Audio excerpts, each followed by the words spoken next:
Hola, gente. Bien, ¿de qué trata el libro Autoridad Espiritual y Poder Temporal de René Guénon? Hoy vamos a analizar este texto que me di cuenta que es muy fundamental para entender ya sea a este autor o a otros similares y que normalmente es poco mencionado. Sobre Guénon ya tengo otros análisis en el canal, autor considerado tradicionalista, nacido en 1886 en Francia.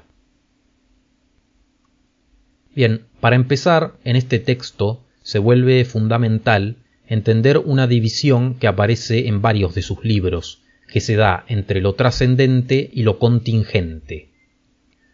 Cuando se habla de lo trascendente, nos estamos refiriendo, hablando de manera rápida, a lo metafísico o a lo espiritual, mientras que cuando hablamos de lo contingente, nos referimos a lo que está en nuestro plano físico, material, o también puede ser a aquello que ocurre en este mundo, a lo mundano en el sentido literal del término. Aquello que es trascendente o metafísico es indiferente a nuestro tiempo, es verdadero y por lo tanto permanente, mientras que lo contingente gira mucho más alrededor de lo que está sujeto al cambio, aquello que es móvil, o en algunos casos también podríamos hablar de lo pasajero o lo físico.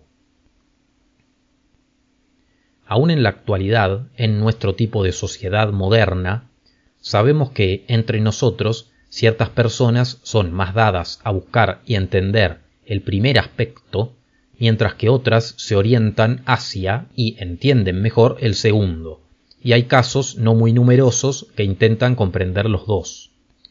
Pero en las sociedades que el autor considera tradicionales, la división entre aquellos orientados a lo trascendente y aquellos orientados a lo contingente estaba mucho más definida y era lo que le daba sentido al concepto de las castas. Bien, normalmente cuando pensamos en este tema nos imaginamos una organización social rígida en donde injustamente unos están destinados desde el nacimiento a ocupar ciertos roles sociales privilegiados por sucesión hereditaria, mientras que a otros les tocan las peores tareas y nunca podrán cambiar su situación. De hecho, si pensamos esto, es justamente porque en ciertas sociedades ha ocurrido de esa forma en el pasado reciente, pero no es esa la forma en la que lo explica Guénon. En una sociedad verdaderamente tradicional, se esperaría que cada persona, de acuerdo a su naturaleza individual, a sus cualidades, capacidades y preferencias, ocupe el rol que le corresponde, y derivado de esto es que naturalmente, espontáneamente, la sociedad tradicional quedaría estructurada de manera jerárquica, con roles que además no tienen por qué ser hereditarios. Dicho en frases literales del autor, el que es él mismo su propia ley, que encuentre el lugar que debe ocupar, mientras que con respecto a las jerarquías se menciona: a raíz de las diferencias de naturaleza existentes entre los seres, se dan relaciones jerárquicas que resultan de esa naturaleza. Lo curioso, en este caso, es que el autor encuentra que en diferentes sociedades las funciones hacia las cuales tienden a ir las personas suelen tener ciertas similitudes e incluso, a grandes rasgos, se pueden encontrar paralelismos.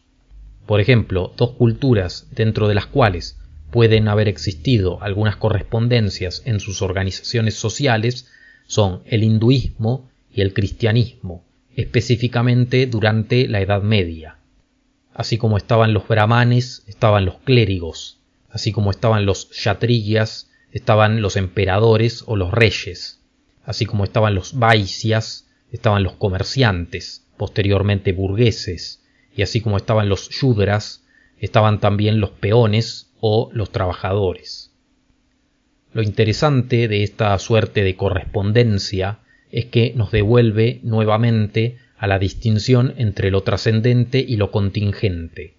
En este caso, con la diferenciación entre lo sacerdotal y lo real, o también entre el papado y el imperio. Bien, lo interesante de mencionar la distinción entre lo sacerdotal y lo real en las sociedades tradicionales es que nos estaríamos refiriendo a las dos primeras castas. En el caso de la Edad Media, por ejemplo, serían el papado y el imperio. El primero, como ya mencioné antes, tiene relación con lo metafísico, con la conservación y con la transmisión del conocimiento metafísico, mientras que en el caso del segundo, del imperio, las funciones van, como sabemos, desde lo administrativo, pasando por lo jurídico, lo militar a nivel interior y exterior, y también lo judicial.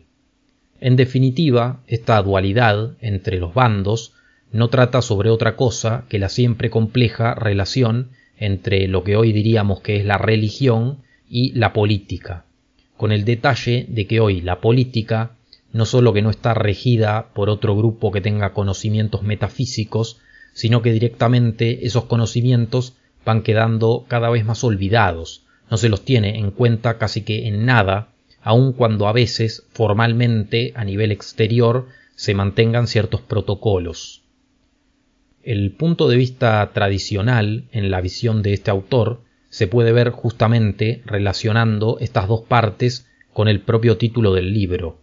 El primero es autoridad espiritual, porque al estar en contacto con conocimientos de orden metafísico, se legitima con las propias verdades que están implícitas en ellos, mientras que el segundo es poder temporal, porque, como mencioné antes, está en contacto con aquellas cuestiones más del mundo, sujetas al cambio, por ejemplo, la sociedad que debe ser gobernada, o el territorio que tiene que ser defendido, o la expansión territorial. Esos pueden ser algunos de los puntos a tener en cuenta.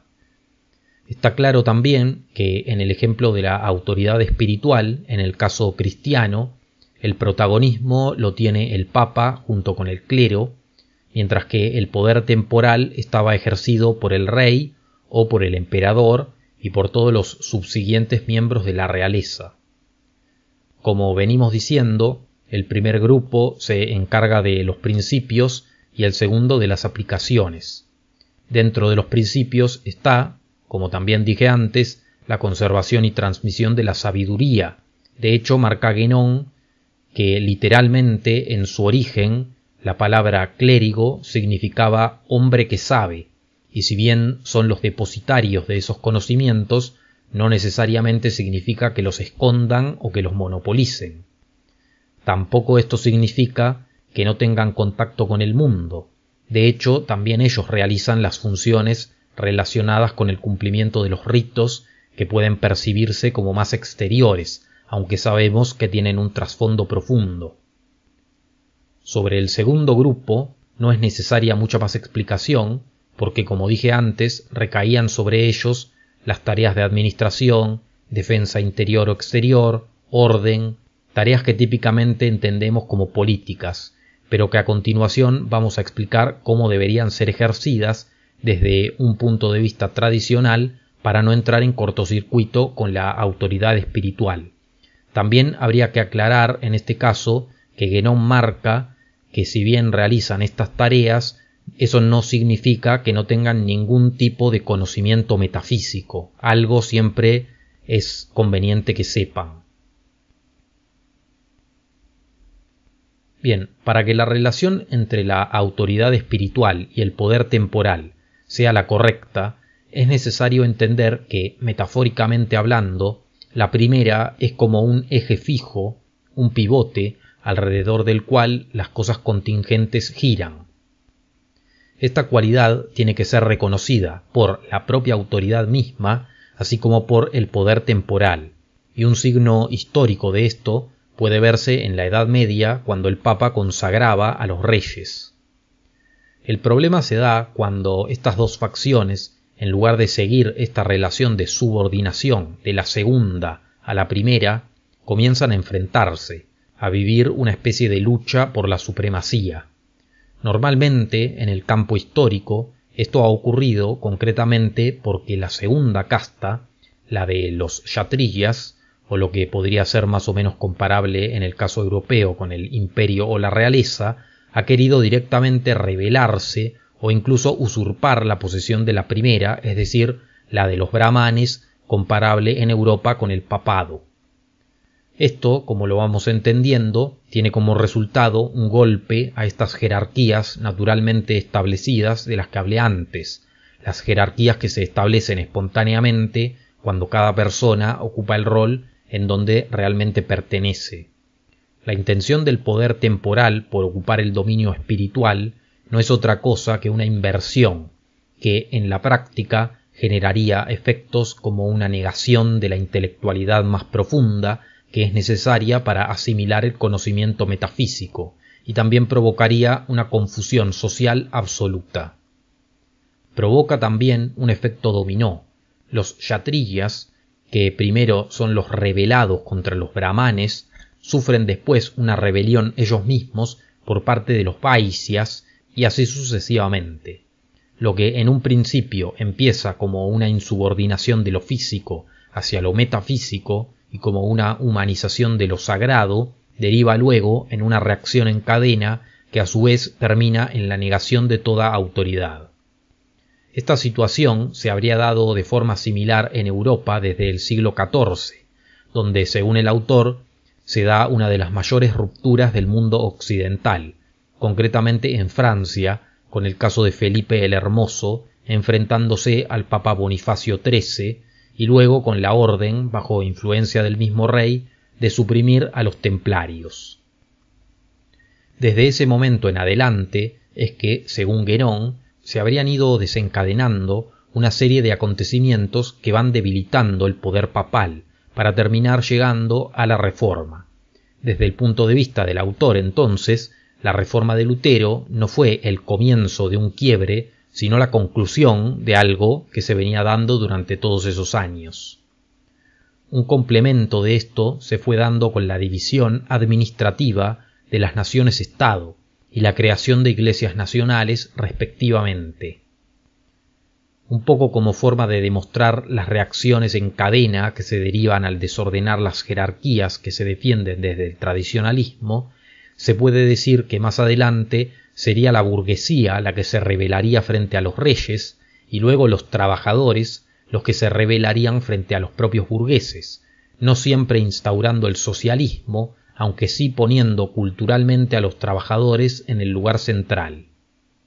Según Guénon, podría esperarse que esta etapa sea una de las más cortas, y luego podría llegar un punto que podría significar el fin del período moderno.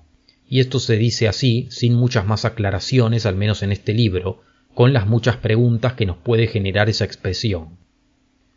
Hay que decir también que tampoco tenemos que confundir a la relación entre la autoridad espiritual y el poder temporal como una relación complementaria. En este texto se deja claro que debe ser una relación de subordinación, ya que los actos del poder real encuentran su justificación en lo metafísico, y sin esa justificación se pasarían a realizar acciones que no están motivadas por nada que tenga un sentido, de la misma forma que nuestro cuerpo obedece a las órdenes que da el cerebro para realizar alguna acción que nos puede parecer necesaria, y sin esa base simplemente nos moveríamos sin lógica alguna. Muchas de las cosas que se vienen diciendo en el video quedan bien resumidas, a mi entender, en el siguiente párrafo que escribe el autor. Ya hemos visto que las enseñanzas de todas las doctrinas tradicionales son unánimes en el hecho de afirmar la supremacía de lo espiritual sobre lo temporal y en no considerar como normal y legítima más que una organización social en la que esta supremacía se reconoce y se traduce en las relaciones de los dos poderes correspondientes a estos dos dominios.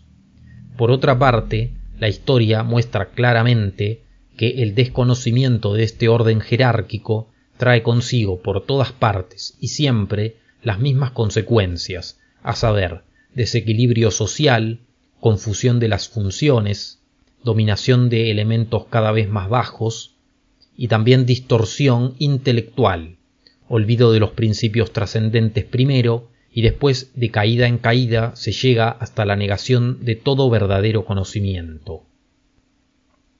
Ahora, otro punto que me parece importante citar no solo para entender este texto, sino la obra de Guénon en general, es cuando se menciona que existen esencias eternas e inmutables contenidas en la permanente actualidad del intelecto divino.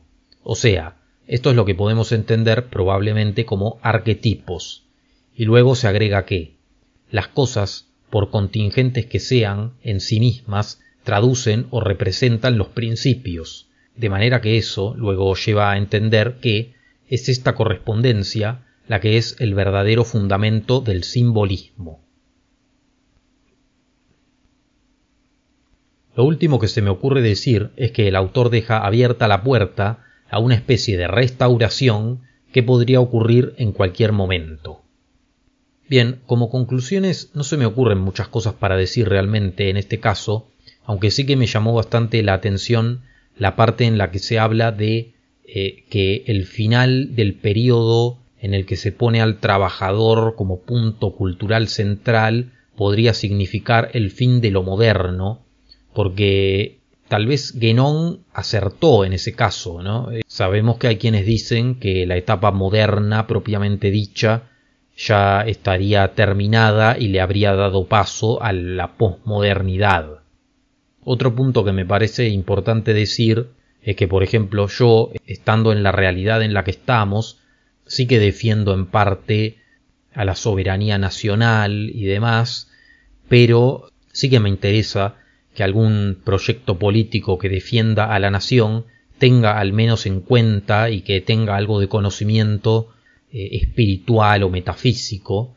Y por último, me llama bastante la atención que en este caso se menciona que históricamente quienes estaban más dados, por ejemplo, a las cuestiones políticas, preferían una visión más devocional de lo religioso y no querían avanzar demasiado en los conocimientos sobre ese tema. Pero en la actualidad pareciera que en esos ejemplos no se da ni una cosa ni la otra. O sea, hay quienes tienen una creencia muy devocional, que no conocen demasiado la lógica de las cosas en las que creen, pero que tampoco están politizados. Yo veo que eso pasa mucho en el cristianismo en general de la América hispana, podríamos decir. De manera que bueno, estaría interesante que dejen lo que piensan. Gracias por ver este video y nos vemos en el próximo. Un saludo.